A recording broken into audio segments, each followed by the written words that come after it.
Great. Good afternoon, everyone. Last session for today. So before we go into the session, I wanted to make a very short introduction. Over the past 10 years in this conference, we see presentations about probabilistic forecasts for output of wind and solar generation, and that they are maturing and developments are happening in this area. And on the other hand, the uptake of these forecasts by system operators and utilities is not happening as quickly. But I think in the last workshop, we noticed that there is more activity in this area. And we thought it's really good timing now to start a new users group on probabilistic forecasting. And it has been mentioned a couple of times today already. So the idea with this users group would be for system operators and utilities that are already using forecasts to start sharing this knowledge and their learnings with each other, but also bring up to speed vertically integrated utilities and system operators that are just starting to think about using probabilistic forecasting.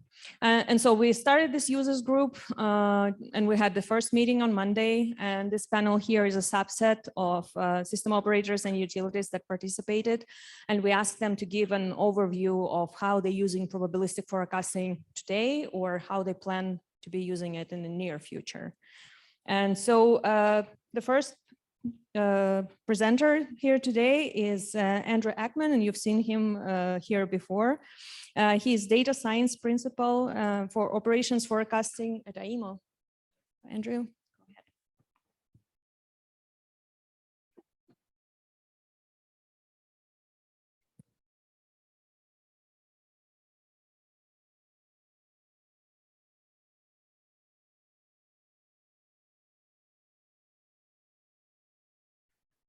Okay, can it hear me? Perfect.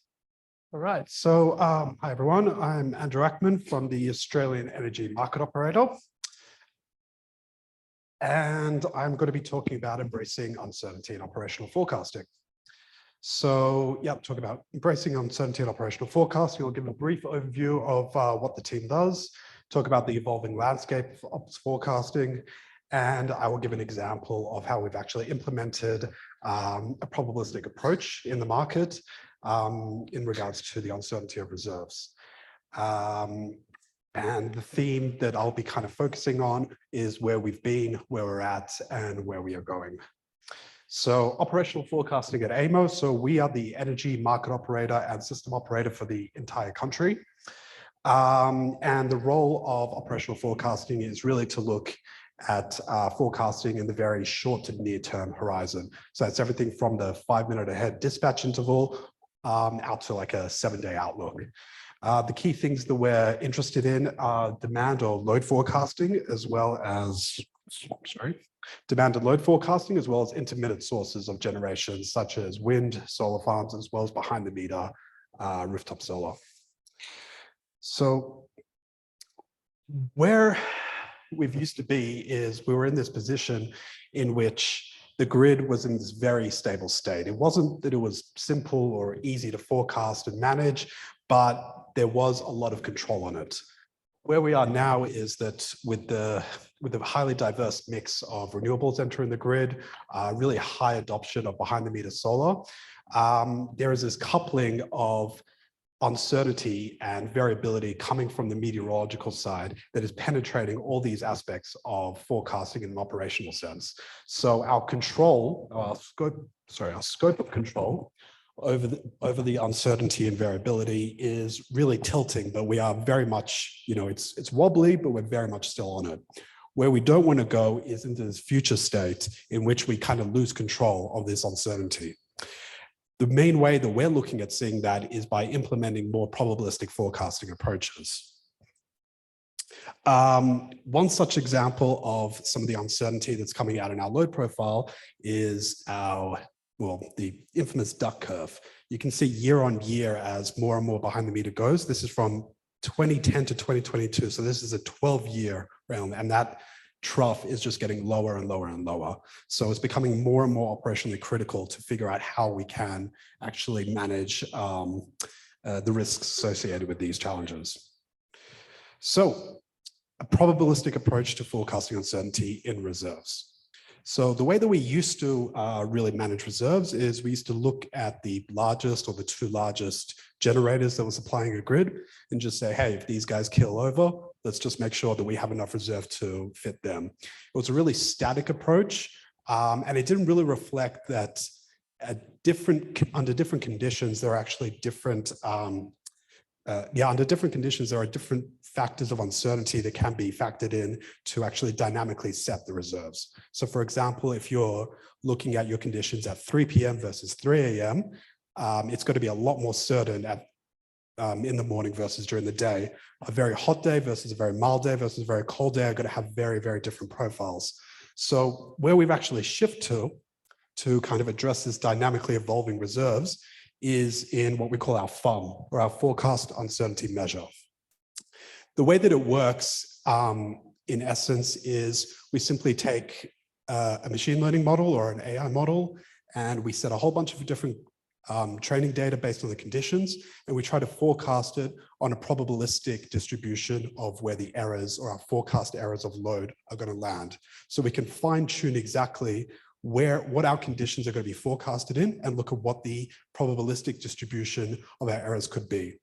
We can then set a threshold cut, say at 95 or 97th percentile, and really say that, yeah, based on kind of our kind of risk appetite, we can set our profiles for, based on our risk appetite, we can set a reserve to be that level, and that's going to be dynamic all throughout the day and all throughout the year. And it very much addresses really the supply uncertainty at various times. This was actually one of the first deployments of an AI ML model into a market mechanism, and I think possibly, definitely the first in Australia, definitely one of the world leading in the, across the globe. So we're really proud of this effort, but what it doesn't do is it's still very much limited in the sense that it's only looking at uncertainty and trying to set reserves from a demand side, from a load side, from a forecast error side. But what we want to do kind of in the future, as we get more and more wind and solar coming into the grid, as we get more behind the meter, is we really want to start disaggregating all these sources of uncertainty. We really want to start making sure that we can actually understand where all the different uncertainties are coming from. So what I'm actively working on right now is trying to disaggregate the FUM, or the uncertainty measure, for different sources of uncertainty for more intuitive and improved decision-making. So rather than just looking at where the errors or our probabilistic uncertainty is coming from just from the load side, we can take a look at it from all our generation side and our supply side as well. So that's our wind farms, our solar farms, and even our thermal units, which also have a derating over extreme heat waves. Sorry. And yeah, that's pretty much all I wanted to talk about here, but I can definitely go into a lot more detail about these approaches. But the idea is that we want, even though we're moving towards this more probabilistic approach that features uncertainty and tries to tackle uncertainty, we don't want to lose that transparency. We don't want to just have this black box that people do not actually understand. So the idea of this is by disaggregating it, we're actually able to like pinpoint and attribute different sources of uncertainty and actually have more targeted decision-making for operations across that. We have various different methods and applications that we're trying to develop for probabilistic forecasting in the future. One thing that I will say is that we're really trying to do is not just invest in the tools and the end products, but we're also trying to invest in the training and the support to actually get people to understand how to use these forecasts in an operational context and environment. A lot of the challenges people have is they see these probabilistic forecasts or they see these applications, but they don't know how to use it. They don't know how to translate it to like a control room or an end user. And I think that's really important for us, that we really want to make sure that we have this whole end-to-end vision when we're deploying these things. That's it for me. Thank you.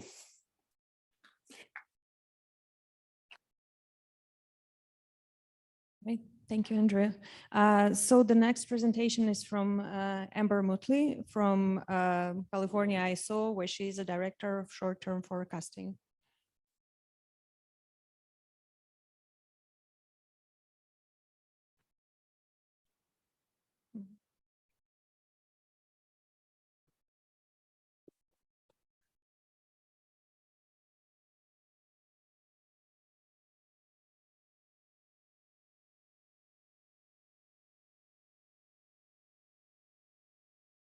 All right. Oh, now it's really on. Hi, everybody.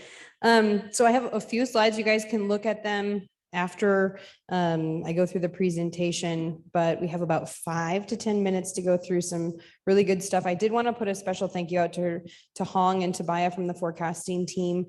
They really are behind the Imbalance Reserve Requirement product that you guys have seen, the FRP product that you've seen, and then also some of the details in this analysis as well. So I'll get into the CAISO overview. We're in the western part of the United States. We hit our all-time peak last year of 52,061 megawatts on September 6th, the day after Labor Day.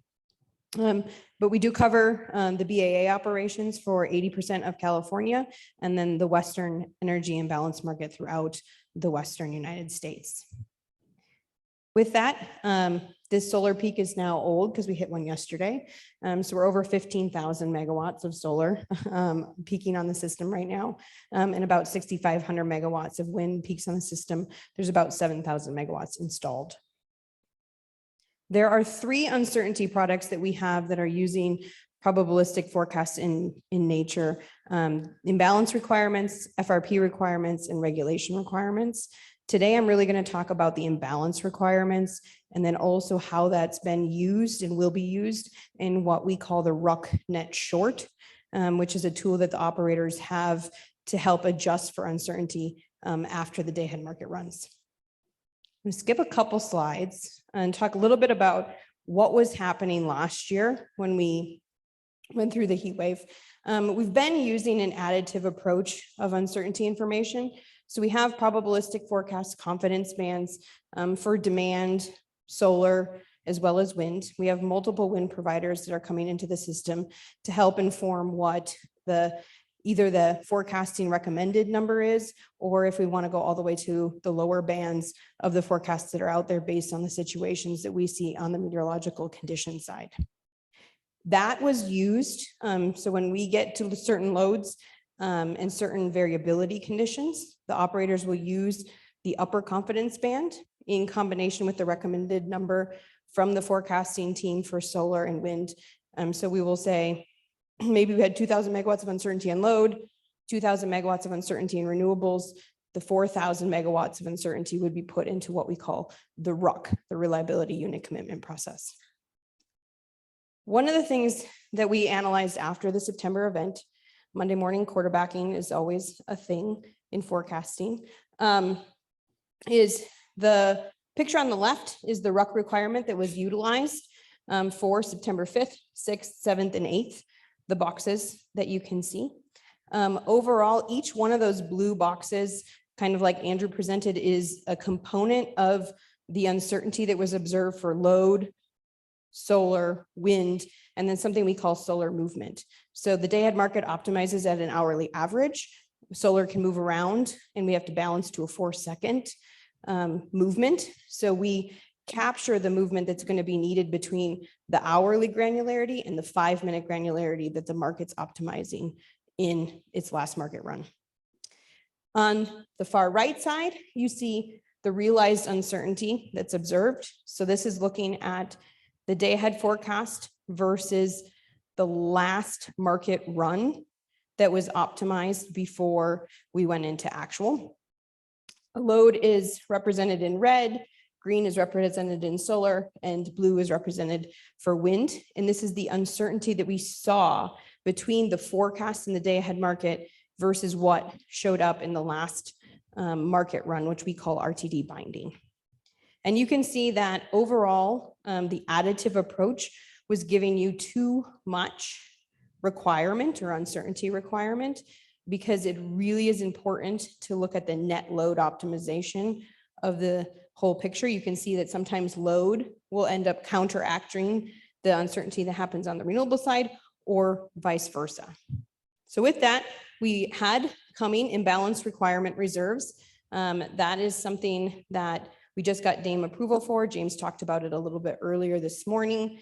So we used the imbalance requirement design that will come into the market in the coming years. And we trialed that to see what would have happened if imbalance requirements was in place for the heat wave. So that will be depicted in red.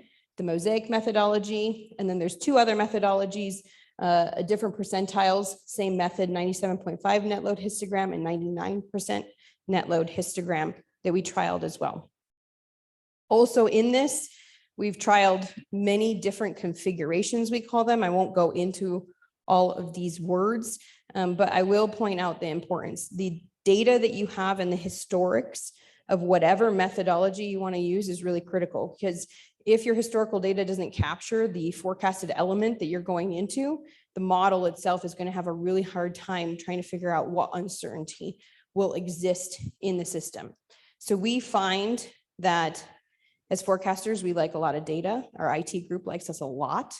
And we want to store 365 days of 5-minute data, because that ends up producing the best result, which is the sample scene 3, which is a backwards looking 90-day and a forwards looking 90-day of the past year during the same similar condition that has happened. So with that, we binned all these results by different kinds of time periods. So the far top left is what we call heat wave long. So this is August 31st through September 8th. Heat wave short is essentially 9/6 through 9/8, so the really high load days that happen on the system. The box on the top right is all. So this is talking about January 1st of 2022 all the way through when we ran the analysis about a month ago in 2023. And then I won't talk about the other boxes at the bottom in relation to time. So what's important for this particular graph? So each one of the lines on here is us trialing different configurations, different timelines. Red is the imbalance requirement, or what we call mosaic.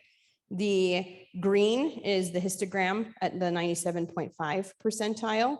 And then blue is the histogram at the 99th percentile. One of the things that we work towards is how much insurance do you want to take out when you're dealing with an uncertainty product. So when you have a probabilistic forecast, it's not a comparison of a forecast to actual anymore. It's a comparison of how much did I cover the uncertainty that I've defined I want to cover, which in our definition, we want to cover 95th percentile, which is 97.5 on the top and 2.5 on the bottom of the probability distribution. What you see in both of the heat wave examples is that the imbalance requirement methodology, the line, the dot is just underneath the 60th percent of the coverage. So coverage is really analyzing how many times did I hit in between where I needed to for the percentile that I'm trying to capture, and how many times am I outside of that percentile. So it's telling us that we did not adequately cover the percentile in the extreme heat scenarios that existed for that. So it tells us that we need, one, is that a surprise, right? We're forecasting an extreme, it wasn't in the data set. It's not a surprise as a modeler that the model is going to have a hard time covering something it's never seen before, but it does tell you you need a different approach to be able to handle some of those extreme heat conditions, as well as potentially highly variable renewables on the system. So we found that it's really important that we have to change the configuration or the methodology that we're going to be using as we're heading into critical system conditions, where we really want to take that insurance policy out, right? If a hurricane's headed towards your house and you know it's headed towards your house, you're going to want a lot more insurance to be able to cover that than if you didn't have it heading towards your house. So I kind of look at it very similarly in that way. So with that, we are going to work to so this summer, we're going to put into place the Imbalance Reserve Requirement to help inform the RUC adjustments that are happening on the system.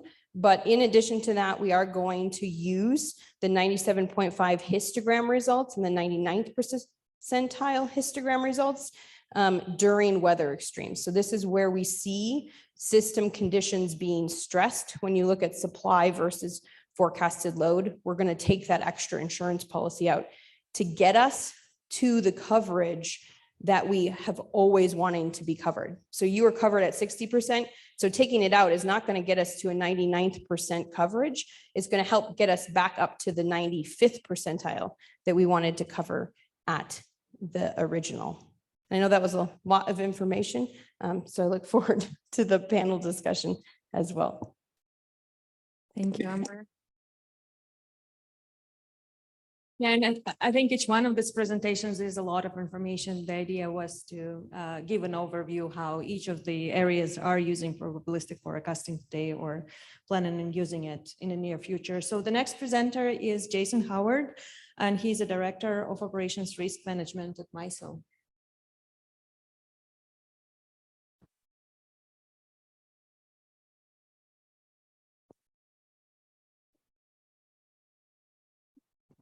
Thank you.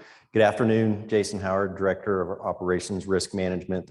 I'm actually going to skip through because a lot of what's in a presentation for this panel I presented earlier, but I will highlight, the impacts of our future state and our fuel mix.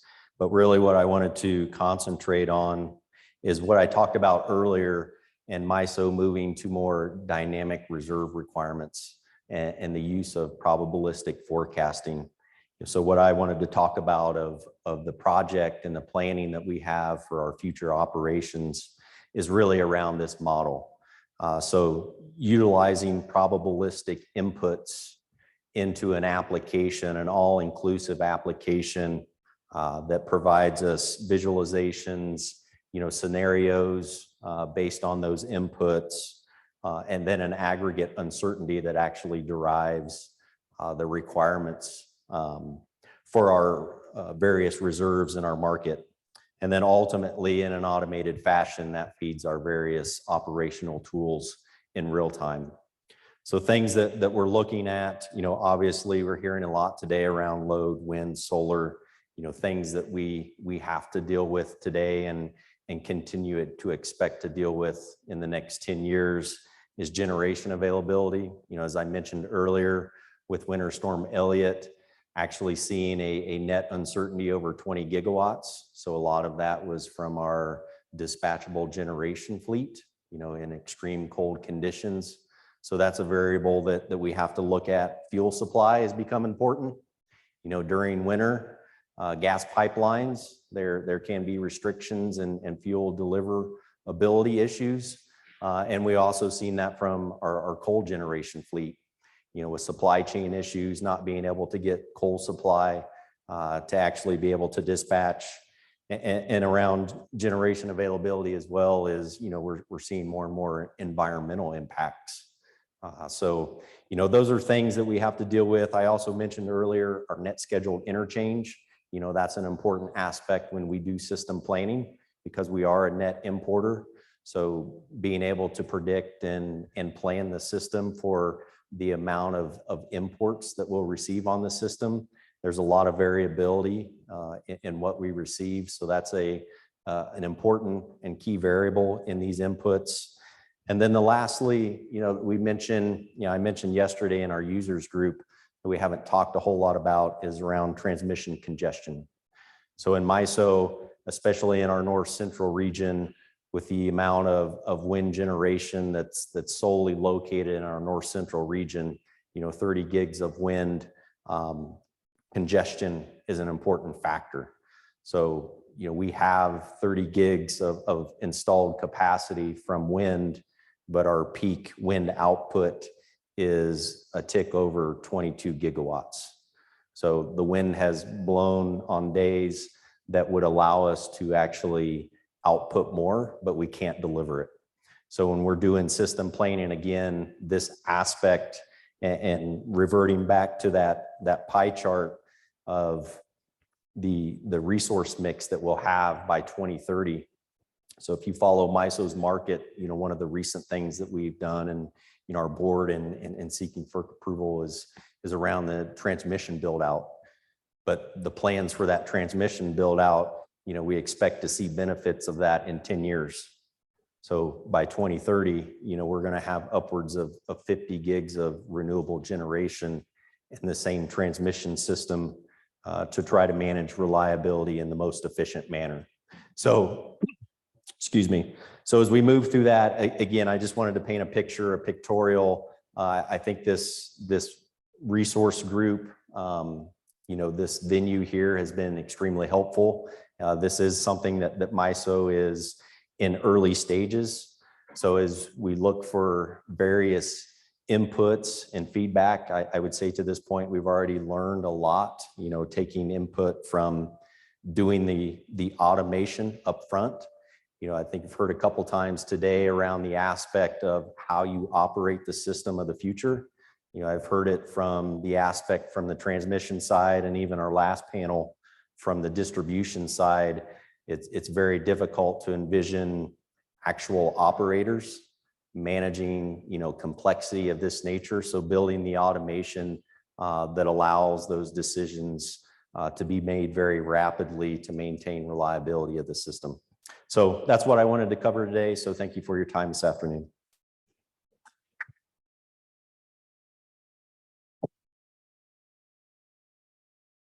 Thank you, Jason. The next one is Annalise Alexander. He's a senior meteorologist at Xcel Energy.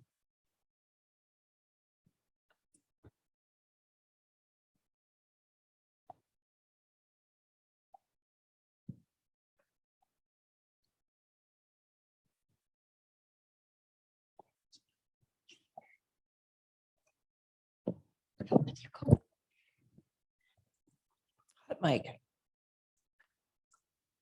All right, so yes, I'm Annalise Alexander from here in Denver at Xcel Energy.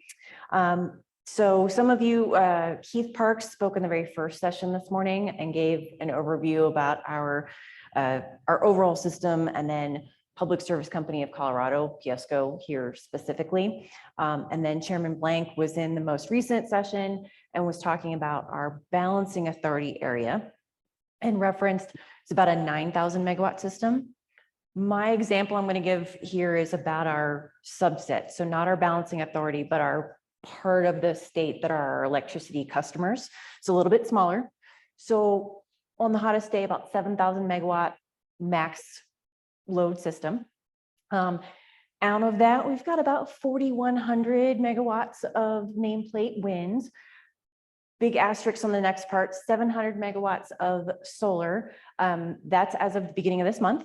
We actually have had a hybrid facility, so solar plus battery, come online in the last 10 days. And we've got another one coming online here shortly. So this is rapidly changing, but that was our example as of the beginning of the month.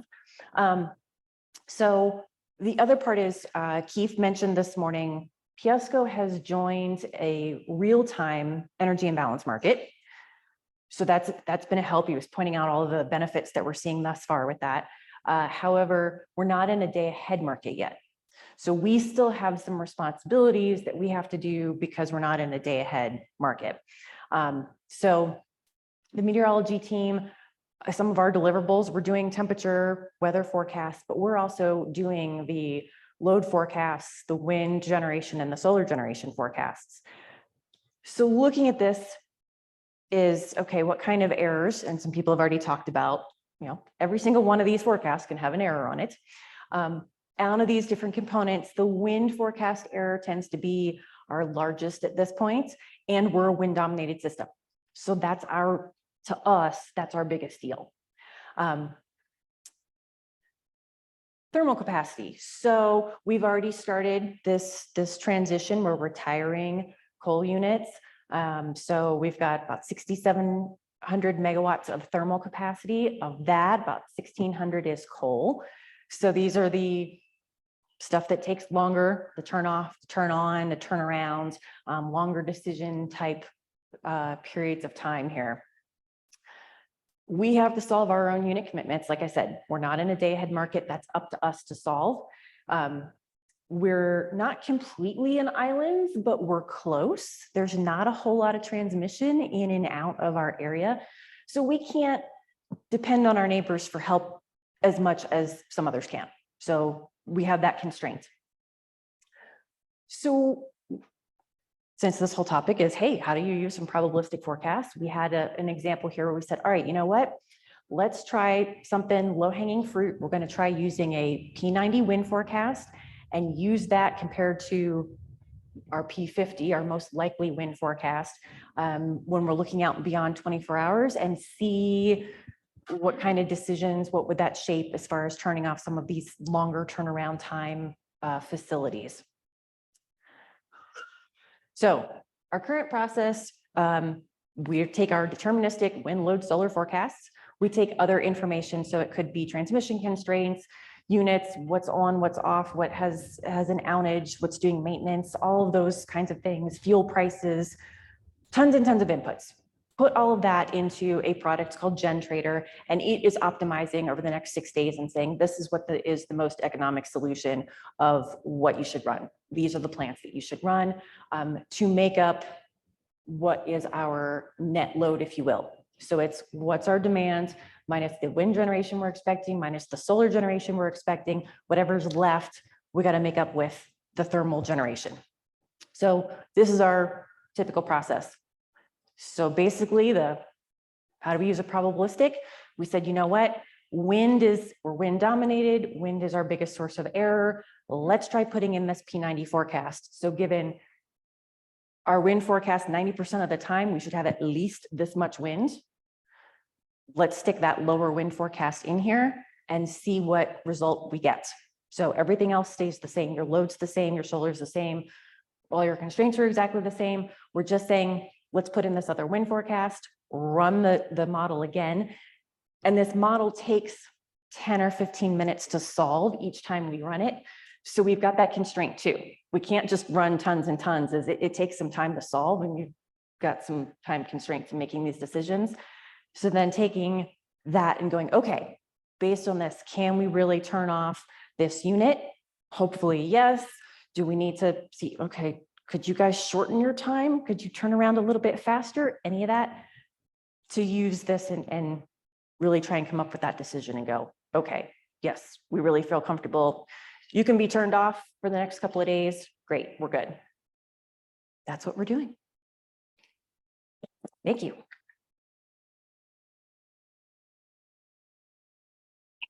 Thanks. Thanks, Annalise. So the next presenter is from PJM, Joseph Mulhern. He's a lead engineer in markets coordination. Here, just has.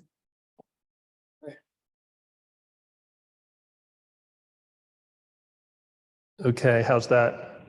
I think it's good. All right, thanks, Julia. Hi, everyone. Good to be here. PJM does not have as much renewable penetration as some of the other panelists, so we have the benefit of learning a lot from them.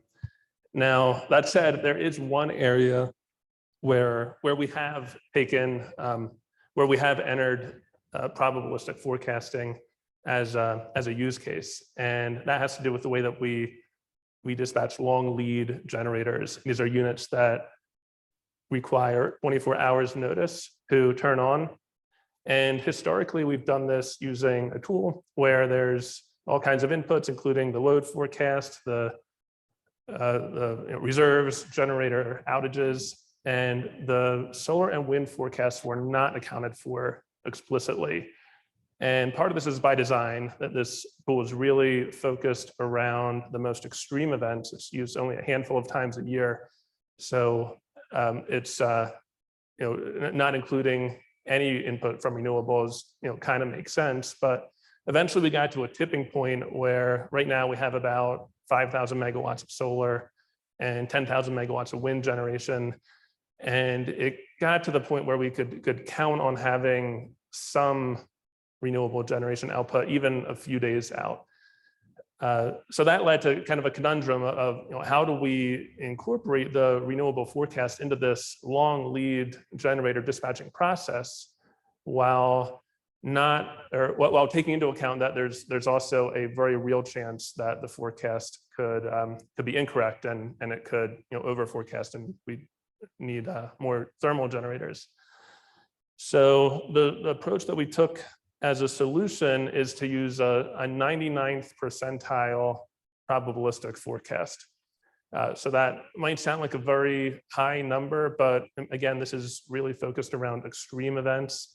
So that was why we were so conservative. And also, it's just a recommendation. So it's not automatically factored into the tool itself. There's a separate tool that displays the recommended number for the dispatchers who ultimately make the final decision of what is right to input. Now, this is still a relatively new system that we're using. So don't have anything really conclusive about how well it's working, but it's something that we're paying close attention to and continuing to track. And finally, just want to share some thoughts about how our operations staff has reacted to this, because there's a lot of concern when it comes to probabilistic forecasting, I think, with how operators are going to use it, and whether we're introducing an information overload problem by giving them just too much data. And in this particular case, this was really something that was requested by the control room operators. They're already used to factoring in buffers and biases to be more conservative. Their top goal is always reliability. This is just something that helps give them a starting point in a way that's grounded in data. So fortunately, it's something they've been very receptive to. And it's something we're certainly going to keep in mind as we continue to explore other use cases for probabilistic forecasting. That's all I have. Thank you.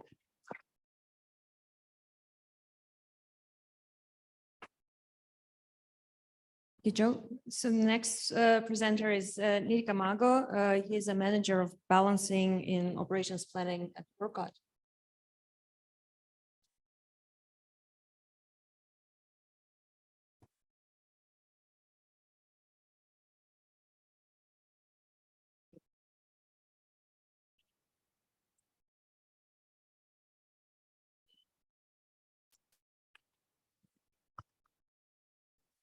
Hello, everyone. I'm Nitika Mago from ERCOT. So today what I'm going to do is probably end up giving you a little bit of a summary of what all we do with the various forecasts that we receive, and also talk about how we are looking at using probabilistic forecasting.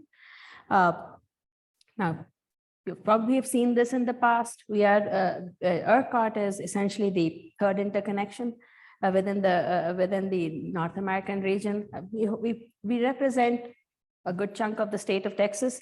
We have only 5 direct connect ties, or 5 DC ties that connect us to the eastern and the western interconnection. So we are primarily self-reliant on all of the reserves and frequency balancing that we need to do to operate our grid reliably.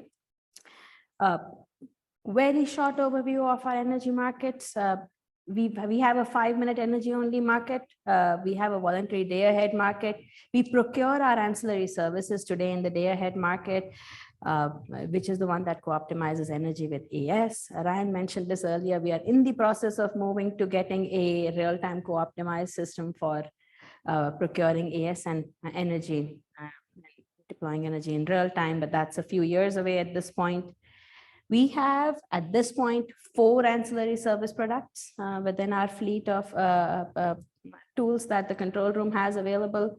The most recent one that got added was ERCOT Contingency Reserve Service, or ECRS. That's a 10-minute product and has a 2-hour duration requirement. We added that in last week, essentially. So that's how recent it is. But generally, prior to ECRS, with the volume of IBR or inverter or even IRR resources that have grown within our fleet, our approach has been to constantly tweak the ancillary service product set that we've had. The 3 products that we've had is what we've been operating with for quite a while. And we kept tweaking the methodologies we were using to set the requirements for the quantities we were buying to ensure that they were able to cover the uncertainties that we were seeing in our fleet of resources.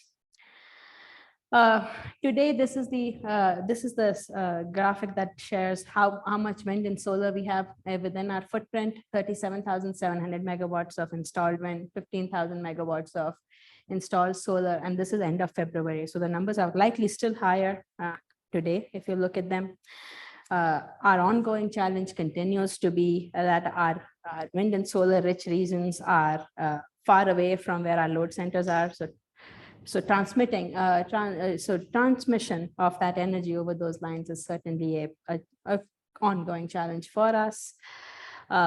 Interestingly, if you look at the queue of resources that we still have a whole bunch of inverter-based resources within that queue. Now, 10% of it is made up of wind, 40% or nearly 50% is made of solar. And then the next big chunk, about 36% is made from batteries. And that's a chunk that is also growing quite significantly, at least in terms of interest of people wanting to bring that sort of a resource into our footprint. So with the IRR and IBRs that have grown, certainly our net load profile has seen a change. This is showing you just a profile of our winter net load over the last 6 winters, and you can sort of start seeing the shape of that profile. Evening, when the sun sets, we are seeing steeper and steeper up ramps within our footprint. In those last 6 years, the ramp has nearly doubled, if not more, over a 3.5-hour period. So this is what now we are bracing to operate. These are the type of conditions we are now bracing to operate under. ECRS was to help us, is one of the reasons why it is a timely implementation, is this is what it is looking to help us respond to. The next challenge certainly is, we are generally a winter peaking system, sorry, did I say winter peaking? Summer peaking system, but we've had some really high winter events. So extreme events like icing tend to be something else that we now are very cautious about and start monitoring and plan to operate. So this is an example of how our icing forecast that we received performed during the February 2021 event. And this is a fairly busy slide, but maybe I'm going to touch on a few things from here. What I tried to do was put together how, where are the things that our forecasts that we receive for wind and solar are impacting us. So first off, we'll start with the first quadrant guy here. On your right. So wind and solar, we receive 4 hourly forecasts from our vendors for both wind and solar at this point. And essentially we have 2 vendors. So we have, the control room has 8 hourly forecasts that it can look at.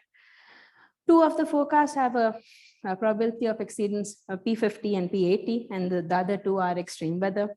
We do have probabilistic forecasts that our vendors are sending them to us.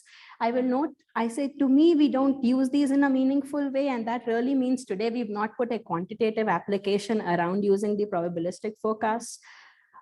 These forecasts are available to our meteorologists, and what we are doing today is on a daily basis, we have a dedicated meteorologist who is looking at the spread of forecasts, call it the confidence band, call it the probabilistics that we see, to try and understand what is the uncertainty we expect to operate the next few days with, and is that uncertainty going to negatively affect reliability? If so, they may force us to consider changing the quantities of reserves we buy for that particular day.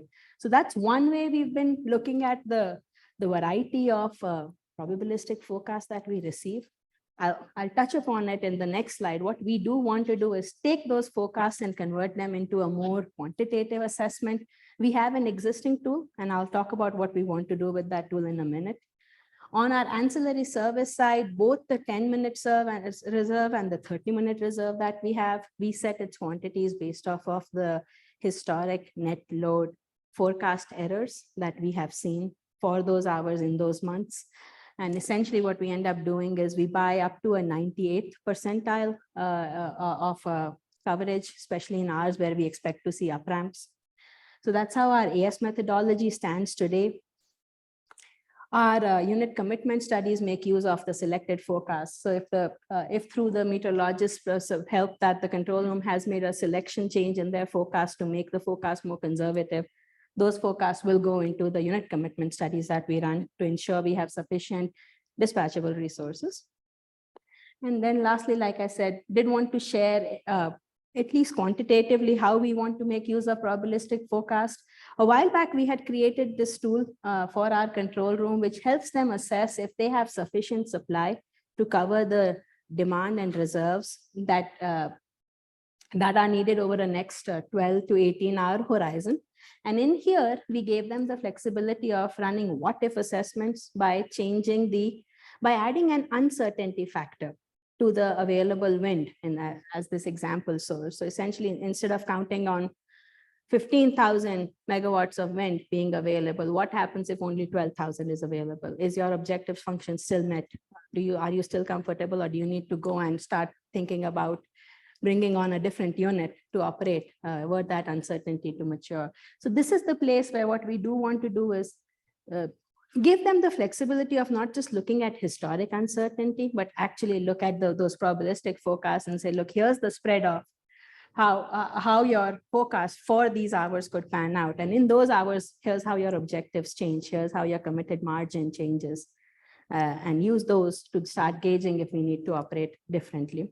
So that this one's an hourly assessment, and probably jump through the graphic. And this, we have a similar tool which runs at a 5-minute granularity, but it is supposed to help the control room assess if they have sufficient ramping capability to support the change in net load forecast that we are seeing. So here as well, I see a similar opportunity of where our probabilistic forecast may get applied. Hopefully, next time when we come, maybe we'll have some actual implementations on these, at least on these tools. And with that, this is my last slide. We are in the early stages of using probabilistic forecast, at least in my mind, that's how I see us today. But we expect to utilize these forecasts to first and foremost improve situational awareness within the control room and start giving them a heads up notice of when they need to start planning to take different actions than they do absent these forecasts. And I'll pause with that. Happy to take questions later on.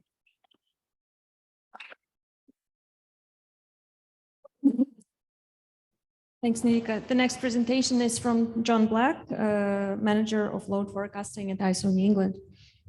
No slides.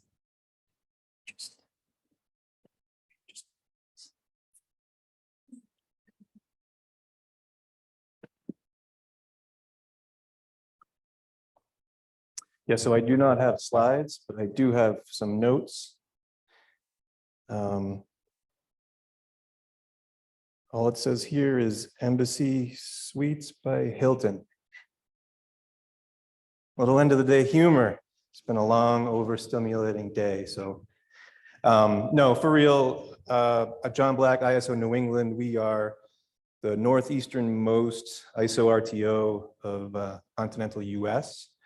In terms of peak loads, we have a 25 gigawatt summer peak and about a 20 gigawatt winter peak. We have 1,500 megawatts of front of the meter utility scale wind and about 500 megawatts of front of the meter PV. And we're quickly approaching 6 gigawatts of DER PV. So all told, it's the DER PV that's the real pain point for us right now. So we haven't really thought really hard or concretely about probabilistic forecasting and particular use cases yet. But what I would say is we're laying the foundation and setting the stage to do so in the future. Really, the DER PV is pointing out in a humbling manner for us forecasters, the gaps and the cracks in the foundation of our forecasting system. So what we're actively doing right now is, we've had wind on do not exceed dispatch for a number of years now, and we're actively pursuing putting utility scale solar on wind on do not exceed dispatch as well. In terms of load forecasting, we are nearing the completion of a weather expansion project where we're going to move from 8 weather stations to 23 weather stations. We're going to add another couple weather parameters Another big ticket item is we are replacing our real-time or very short-term load forecasting system with an in-house one that we're developing, and we'll be able to actively do modeling and things of that nature. So how we manage forecast uncertainty today really is we have multiple weather vendors that we use. We have multiple behind-the-meter PV vendor forecasts. And we have very skilled humans in the loop, I would say. And one of them sits back there, Mike Fontaine, our resident meteorologist, who does a lot of excellent analysis and support for the operations forecasters. You know, I'm, as someone who really focuses on modeling and machine learning and AI and, you know, all that fancy data sciencey type stuff, it's truly uncanny the amount of volume of information and the good decision making that the humans in the loop have been able to do to date. I imagine we'll reach some point where that will no longer be the case, but we're not there yet. So that's all I have for you today. I mean, we will be seeing extraordinary development of all sorts of renewables, wind, utility, front of the meter, solar, doubling of the amount of DER PV we have today. As well as other DER stuff. So we'll be back here in front of you all with something concrete to say, I promise. Thank you. Thank you, John. And so last but not least is Faraz Majid. He is AI engineer planner in the operational model and forecast team in IESO.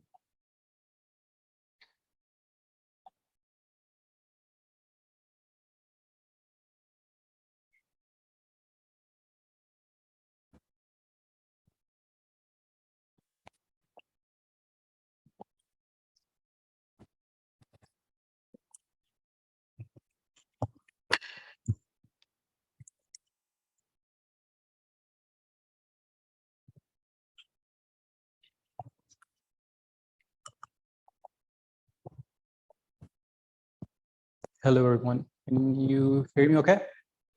It's my first time using this thing. Anyways, I'm going to time myself 5 minutes. Julia, if I finish this early, do we get to go to the networking reception quicker? It's a no rush. No rush, no right. Faraz Majid, I'm representing IESO, which is a system operator for Ontario, Canada. So basically, I condensed the whole presentation into essentially 3 points. First one, I'll answer the question of our progress on probabilistic forecast usage. Second one, I'll answer why, where we are. And then at the end, I'll just say what's next for us. It's pretty straightforward presentation at this point. So in terms of our progress in probabilistic forecasting, the answer is pretty straightforward. We are not consuming or producing probabilistic forecasts. As simple as that. The reason for that one essentially is on this slide. You can see that our solar, so this is, look at the pie chart on the right side. What we have is our solar is around 1%, wind is around 13%. So we can comfortably handle that in our operating reserves. But if there is a situation that operators consider that we need to take additional actions, what we do is that we just add more flex operating reserves and we call it a day on the day ahead commitment process. In terms of the what is causing us issues is solar, behind the meter solar. There is a bullet point right there. It's around 2,000 megawatts. That is what we are trying to forecast accurately at this point. Our process right now is that we essentially give some of the meter readings back to a vendor who builds a forecast, and we bring it back in-house and adjust it and give it to our metrics model and it outputs and whatnot. So at this point, we are pretty okay with handling our renewable generation, just because their penetration levels are not more than 12% for wind farm, and then solar is 5% behind the meter.